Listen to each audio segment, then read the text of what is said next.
Tunnetko joskus, että puhut liian hitaasti? Moni Suomen oppija tuntee näin ja häpeää sitä. Tänään näytän sinulle, miten puhut suomea nopeammin ilman monia virheitä. Sille, että puhut hitaasti, on selvä syy. Et tunne itseäsi varmaksi, kun puhut suomea. Ja tämän muuttamiseksi sinun täytyy ymmärtää eräs asia. Suusi ei ole liian hidas. Päätäsi on liian täynnä. Kun puhut, ajattelet kielioppia, sanastoa ja sanajärjestystä. Pääsi yrittää hallita kaikkea yhtä aikaa. Silloin suusi ei voi puhua vapaasti. Se tulee hitaaksi ja jäykäksi. Se on normaalia. Tätä tapahtuu monille oppijoille.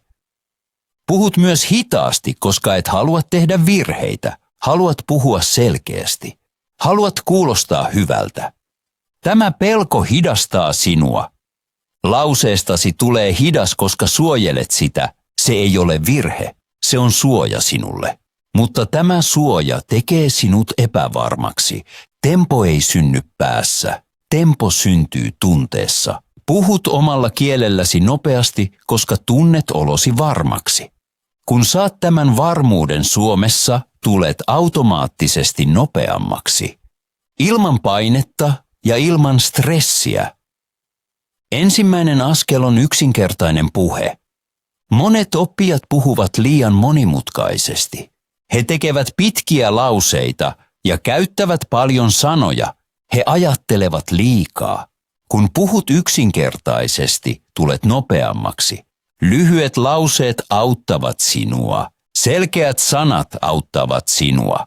Vakiomallit auttavat sinua. Silloin suusi liikkuu helpommin. Nyt teemme ensimmäisen harjoituksen. Sano lause kuten, harjoittelen joka päivä. Sano se hitaasti, sitten normaalisti, sitten hieman nopeammin. Älä ajattele. Tunnista rytmi, tunnista liike, tunnista äänesi. Näin rakenna tempoa. Ei sääntöjen kautta, vaan varmuuden, toiston ja pienten askelten.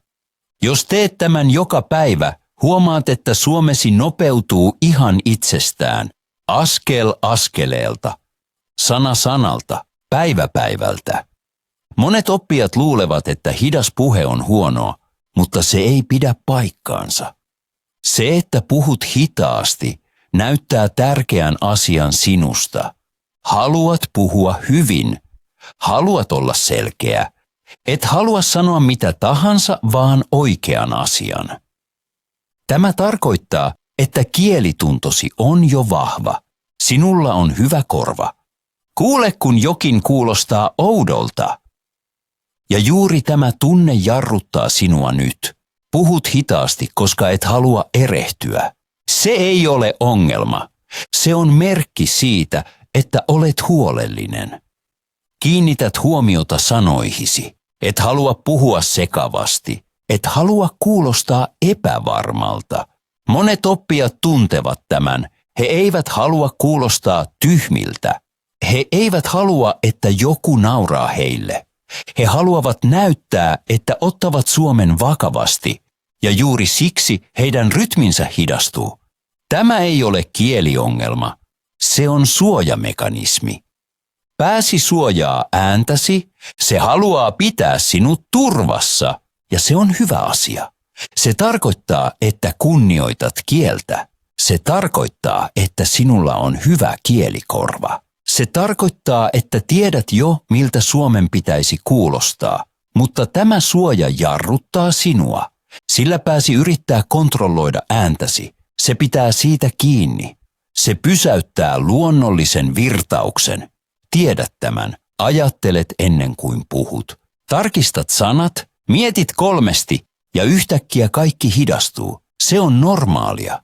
Jokainen, joka ottaa kielen vakavasti, puhuu alussa hitaasti. Mutta avain on: hidas puheesi näyttää, että olet valmis puhumaan nopeasti, koska sinulla on oikea tunne. Haluat kuulostaa oikealta. Haluat puhua selkeästi. Haluat puhua voimakkaasti. Juuri tämä on perusta. Hidas puheesi ei ole virhe. Se on alku. Se on perusta. Se on todiste siitä, että äänesi on valmis nopeutumaan. Heti kun tunnet varmuutta, tempon kasvu tulee itsestään. Ilman painetta, ilman pelkoa, ilman taistelua. Hidas puheesi näyttää, että olet jo oikealla tiellä. Monet oppijat uskovat, että heidän täytyy oppia puhumaan nopeammin.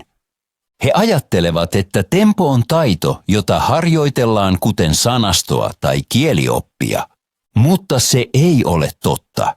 Sinun ei tarvitse oppia tempoa, sinun täytyy tuntea varmuus. Nopea puhe ei synny säännöistä. Nopea puhe syntyy luottamuksesta. Suusi ei nopeudu siksi, että tunnet paljon sääntöjä. Se nopeutuu siksi, että tunnet olosi mukavaksi puhuessasi. Ja juuri näin tapahtuu, kun saat varmuutta. Kun tiedät, että saat tehdä virheitä. Kun tunnet, että sinut ymmärretään. Kun huomaat, että lauseesi ei tarvitse olla täydellinen. Silloin äänesi virtaa automaattisesti nopeammin. Tunne tämän omasta kielestäsi. Et ajattele, et kontrolloi itseäsi, puhut vain. Luotat ääneesi, luotat tunteeseesi ja siksi olet nopea. Tämän luottamuksen voit rakentaa myös Suomessa. Askel askeleelta, yksinkertaisilla lauseilla, toistolla, suun liikkeellä, rauhallisilla ajatuksilla. Kun tunnet olosi varmaksi, jännitys poistuu, pääsi päästää irti, suusi työskentelee vapaasti ja yhtäkkiä suomesi on nopeampaa, selkeämpää ja luonnollisempaa. Ei siksi, että opit tempon, vaan siksi, että löysit luottamuksen. Monet oppijat puhuvat hitaasti, koska he haluavat puhua liian monimutkaisesti. He yrittävät rakentaa pitkiä lauseita, he haluavat käyttää paljon sanoja, he haluavat näyttää, että osaavat jo paljon. Mutta juuri se tekee puhumisesta vaikeaa. Avain on, puhu yksinkertaisemmin, lyhyemmät lauseet, vähemmän sanoja, selkeä rytmi. Kun puhut yksinkertaisesti, puhut automaattisesti nopeammin ja luonnollisemmin, suusi liikkuu helpommin, päätäsi täytyy kontrolloida vähemmän, äänesi virtaa rauhallisemmin. Yksinkertainen puhe ei ole heikkouden merkki, se on hyvän viestinnän merkki. Myös äidinkieliset käyttävät paljon lyhyitä lauseita. He eivät puhu kuin oppikirjassa. He puhuvat selkeästi, suoraan ja ilman monimutkaisia rakenteita. Juuri näin voit tehdä sinäkin. Et tarvitse pitkiä lauseita kuulostaaksesi hyvältä. Tarvitset selkeitä lauseita, yksinkertaisia sanoja, rauhallisen hengityksen. Kun puhut näin, olet heti nopeampi. Älä sano, haluaisin puhua siitä, että olen viime aikoina oppinut paljon uusia suomen sanoja. Sano vain, olen oppinut paljon uusia sanoja. Haluan puhua niistä. 2 lausetta. Selkeä, luonnollinen ja heti nopeampi. Kun puhut näin, kehosi tuntee varmuuden. Pääsi pysyy rentona, suusi löytää oman rytminsä ja juuri silloin alkaa sujuva puhe, kevyt, luonnollinen ja ilman painetta. Nyt tulee uusi harjoitus. Tämä harjoitus on hyvin yksinkertainen, mutta erittäin tehokas. Saat kohta lyhyen lauserakenteen. Lause, joka on niin helppo, että voit käyttää sitä milloin vain. Juuri tämä tekee harjoituksesta vahvan. Sinun pitää sanoa lause monta kertaa, ensin hitaasti, sitten normaalisti, sitten hieman nopeammin. Kyse ei ole kieliopista, ei täydellisestä ääntämisestä, kyse on vain rytmistä, vain äänestä, vain virtauksesta. Jos teet näin, tunnet eron muutamassa sekunnissa. Ota yksinkertainen lause kuten harjoittelen joka päivä. Sano se kerran hyvin hitaasti. Tunnista, miten suusi liikkuu. Tunnista huulesi. Tunnista kielesi. Anna itsellesi aikaa, hengitä rauhassa. Sano se sitten uudelleen, tällä kertaa normaalilla tempolla. Ihan luonnollisesti, ilman painetta. Ja sano se 3. kerran hieman nopeammin. Ei paljoa, vain vähän. Vain sen verran, että se pysyy kevyenä. Kuuntele eroa, kuuntele miten lause muuttuu. Kuuntele miten suusi pehmenee yhtäkkiä. Teet samat liikkeet, samat sanat, mutta tunteesi muuttuu. Juuri tässä on harjoituksen taika. Ja nyt selitän, miksi se toimii. Suusi oppii liikkeen kautta, ei sääntöjen kautta, ei kieliopin kautta, ei ajattelemalla. Suusi on kuin lihas. Se ymmärtää toiston. Mitä useammin teet liikkeen, sitä helpommaksi se tulee. Sitä luonnollisemmaksi, sitä nopeammaksi. Siksi tämä harjoitus auttaa niin paljon. Annat suullesi selkeän mallin, pienen liikkeen, yksinkertaisen rakenteen, ja tämän rakenteen kautta syntyy tempo. Sinun ei tarvitse taistella. Sinun ei tarvitse ajatella, sinun tarvitsee vain tuntea, mitä suusi tekee. Pääsi voi päästää irti, koska lause on helppo. Kehosi ottaa ohjat, ja yhtäkkiä puhut nopeammin ilman pakottamista. Toisto rakentaa varmuutta. Mitä useammin sanot lauseen, sitä rauhallisempi pääsi on. Suusi tietää, mitä tehdä.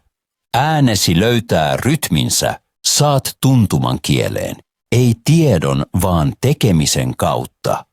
Ja juuri näin syntyy luonnollinen liike. Juuri näin syntyy tempo. Puhut nopeammin, koska tunnet olosi varmaksi. Et siksi, että laitat itseesi painetta. Yksinkertainen rakenne tarkoittaa nopeampaa puhetta. Kun käytät yksinkertaisia lauseita, suusi voi toimia vapaasti. Kehosi puhuu. Ei pääsi. Äänesi virtaa.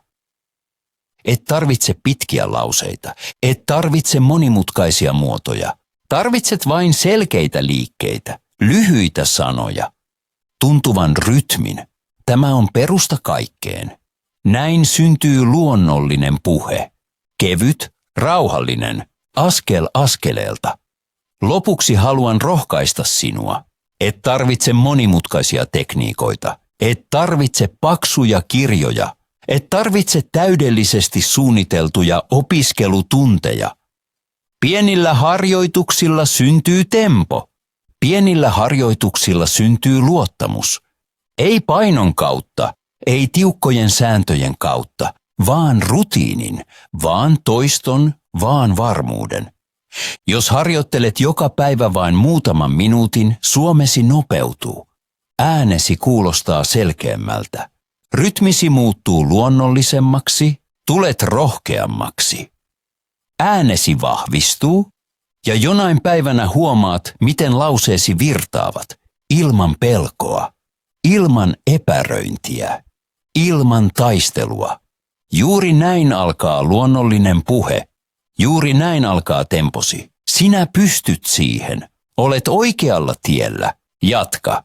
Joka päivä pieni askel ja suomesi muuttuu.